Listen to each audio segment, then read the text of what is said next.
Christmas week chaos. Well, it's not enough. This unexpected veto threat could derail needed COVID relief. The bill they are now planning to send back to my desk is much different than anticipated.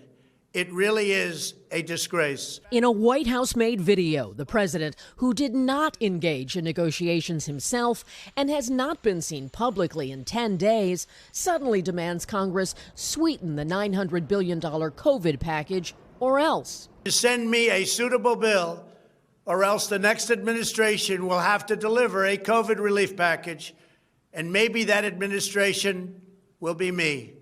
And we will get it done. The $900 billion relief bill passed by Congress includes more money for unemployment benefits, small businesses, and direct checks to many Americans. $600 for people making less than $75,000 a year, plus another $600 for every child. But the president now says that's not enough. I am asking Congress to amend this bill and increase the ridiculously low $600 to $2,000 or $4,000 for a couple.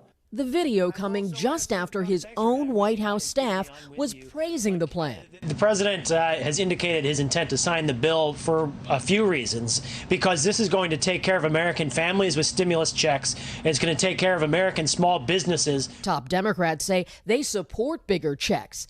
House Speaker Nancy Pelosi tweeting in response, Democrats are ready to bring this to the floor this week by unanimous consent. Let's do it. In another major development, the president delivered gifts to friends and associates with his pardon power, including 2 convicted in the Mueller Russia investigation.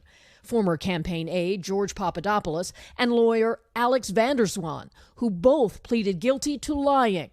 Plus, get-out-of-prison passes for disgraced former Republican House members, first to endorse candidate Trump. And in an incident that sparked international outrage in 2007, 4 former Blackwater contractors serving long sentences for the killing of 17 civilians in Baghdad also pardoned. The president's pardon power allows him to act completely on his own. But when it comes to the legislation, he must sign it or nothing happens. And so the big question this morning is, will he cave on this new threat, or will Congress come back to work and try to change this to meet the president's demands? Kelly, more on that unexpected veto threat here for a moment. I mean, we just saw the deputy communications spokesperson there on TV. How much of a surprise was this even within the White House? Well, there were certainly top aides who are not in town and were not a part of this. But remember, the president delivered a speech that ran 14 minutes. So it was written by staff. The cameras were operated by staff. A teleprompter was there, operated by staff. And this was done hours before it was posted online. There's been a lot of tension over how much the president would weigh in.